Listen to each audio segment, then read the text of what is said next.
আসসালামু আলাইকুম এভরিওয়ান। আজকে আমি রান্না করব চিকেন বিরিয়ানি। তাই চিকেন বিরিয়ানি রান্না করার জন্য আমরা কিছু প্রণালী আপনাদেরকে দেখিয়ে দিচ্ছি।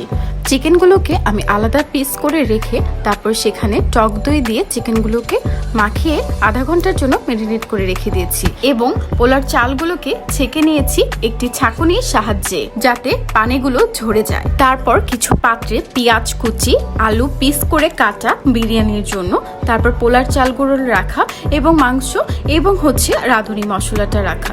এখন আমি পিস করে রাখা আলুগুলোকে একটু তেলের সাহায্যে ভেজে নিচ্ছি এবং রান্না করার জন্য একটি পাত্রে তেল দিয়ে দিয়েছি।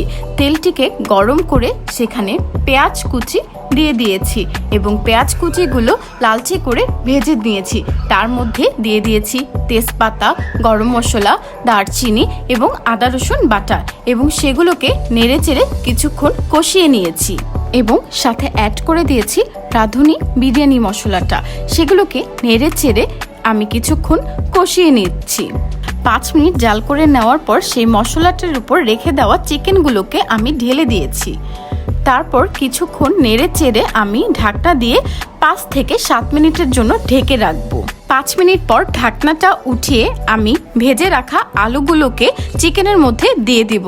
তারপর কিছুক্ষণ নেড়ে চেড়ে আবার ঢাকনা দিয়ে 5 থেকে 7 মিনিট এগুলোকে সিদ্ধ করে নিব। তারপর অন্য একটি পাত্রে তেল দিয়ে তেলটিকে গরম করে আমার রেখে দেওয়া সেই চালগুলোকে ভেজে নিব 5 থেকে 7 মিনিটের মতো। এরপর পরিমাণ মতো লবণ দিয়ে আমি সেগুলোকে কিছুক্ষণ নেড়ে চেড়ে নিব। তারপর কিছুক্ষণ ভাজা হয়ে গেলে আমি রেখে দেওয়া গরম পানি দিয়ে দিব এবং পানিটুকু ততটুক পরিমাণই দিতে হবে যতটুক পরিমাণ চাল দিয়েছি তার থেকে দ্বিগুণ পরিমাণ। তারপর আমি কতক্ষণ নেড়ে চেড়ে সেটাকে ঢাকনা বন্ধ করে রেখে দিব চালটা সিদ্ধ হওয়ার জন্য।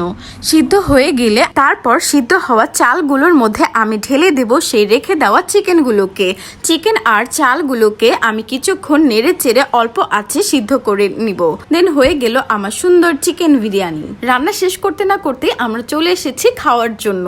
আপনাদেরকে বলে বোঝাতে পারবো না খাবারটা আসলে কেমন হয়েছে। অসাধারণ, জাস্ট ওয়াও, অসাধারণ হয়েছে খাবারটা। Super, so yummy, just imagine করতে পারছি না। আসলে খাবারটা আপনার করলেই বুঝতে পারবেন যে আসলে কতটা মজাদার হয়েছে। আমরা রীতিমতো সেই খাবার নিয়ে টানা হেঁচড়া শুরু করে দিয়েছি। কে আগে খেয়ে শেষ করতে পারবো, কে আসলে মনে হচ্ছে আমরা যেন কম খেয়ে ফেলেছি। সুপার সুপার, জাস্ট সুপার, বলে বোঝানো যাবে না। Thank you so much. Thanks for watching my video. Please subscribe my channel.